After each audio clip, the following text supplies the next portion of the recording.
One of South Africa's top business executives, that's Bonang Mohale, has been appointed Bidvest chair.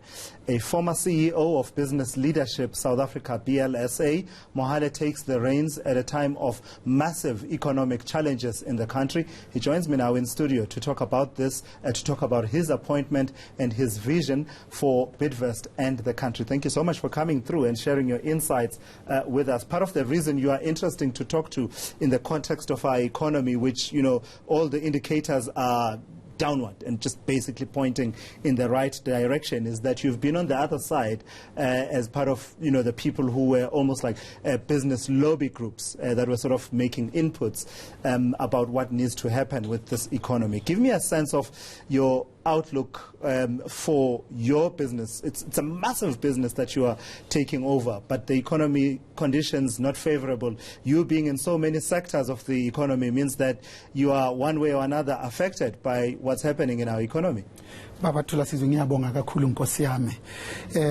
First of all, proudly South African company, proudly Bidvest, has a wonderful expression that they never participate in any recession. This group is 30 years old, it's profitable and growing. It consists of more than 350 companies. It employs 125,000 people. That's 3 times more than Eskom. And the group revenues are probably 77.1 billion rand. It has a market cap of 70 billion. It's in the top 40.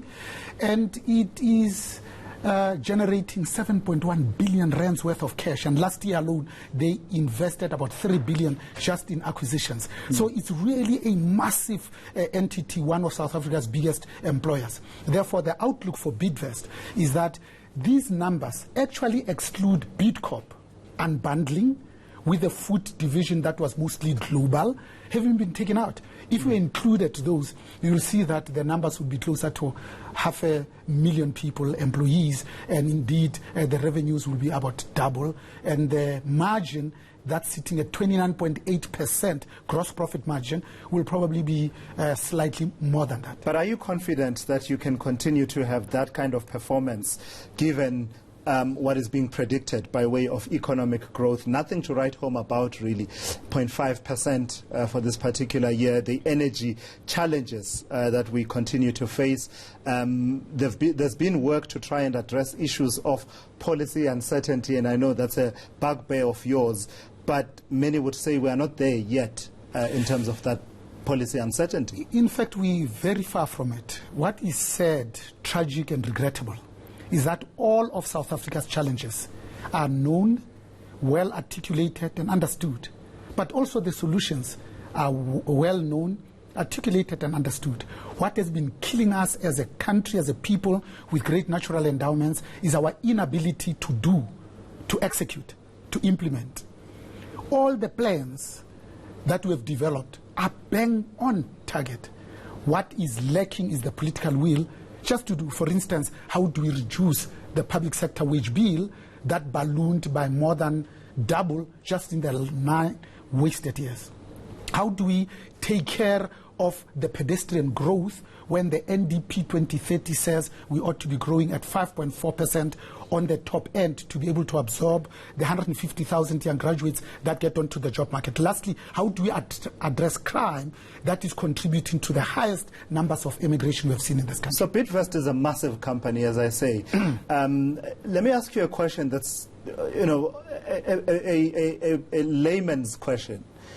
Is it a good thing to have a company that has acquisition as one of its main strategies, that is active in so many sectors of our economy? One of the questions I've always had is when you see Bidvest being active, for instance, in things like catering, and you see Bidvest in events, and you see even gardening, I said to myself, these are sectors where, you know, are easier to reach for small and medium enterprises. Now, when you have a company like Bidvest active in that space, what are the implications thereof in access for smaller players? Remember that South Africa is very far from major markets of the world. It's very far from our tourist target markets. Therefore, we need to build scale it's not necessarily a bad thing that this proudly South African company, proudly Bidvest, has been able to build from scratch just in 30 years what it has taken markets in other countries 100 years to build, and they've built a formidable group that has now split into two parts.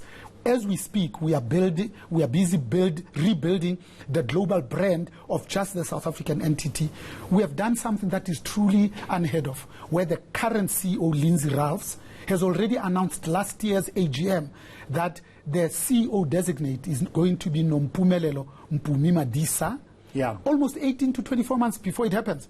So here is a company that is very serious about transformation, but also a company that says the more sectors we operate in, the more scale we can build so that we are indeed globally competitive.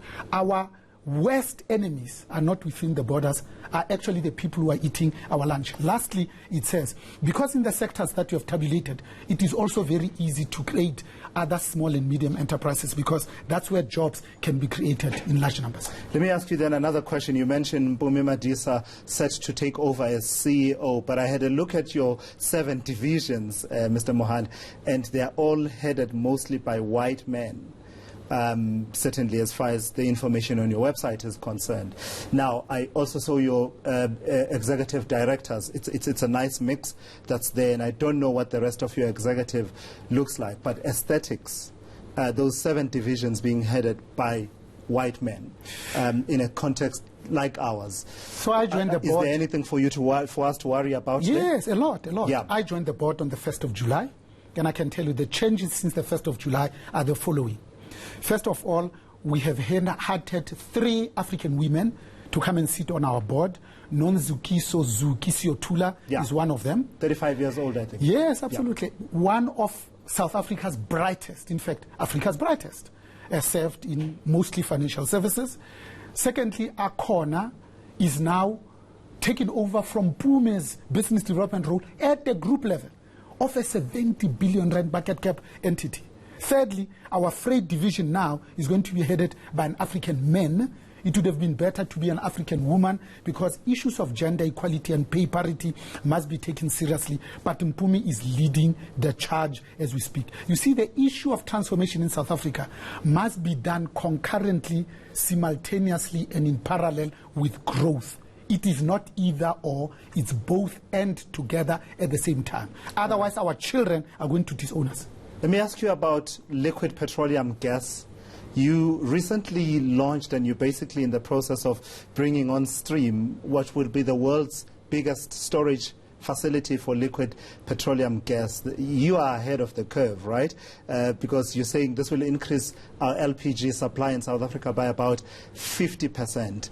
Are you angling, given the changes that are coming in our energy sector, the integrated resource plan that has been promulgated? Do you see liquid petroleum gas as a game changer in that energy mix? And should we not be surprised in the coming years when we see you being a big energy player? In fact, all of the above. But let's think about it. Energy is the 4th means of production. And in South Africa at the moment, our single biggest, both systemic and systematic risk is Eskom. Because it's dead, it's too inordinate for it to be serviced just from operations. As a result, it has rendered us as a country to be spending more than 20 billion just in servicing the interest. We are borrowing just to service the interest. Lastly, this energy has now curtailed even the industries that used to drive and pummel this growth, like mining, like manufacturing, like resources. When we suffer a single stage 6 load shedding for the first time in the history of this country in 25 years, we lose almost 1 billion South African rands in the narrow definition. In the greater economy, it could be as much as 5 billion. Therefore, for Bidvest to get into that space, it says our refineries are at least 50 years old compared to Southeast Asian counterparts.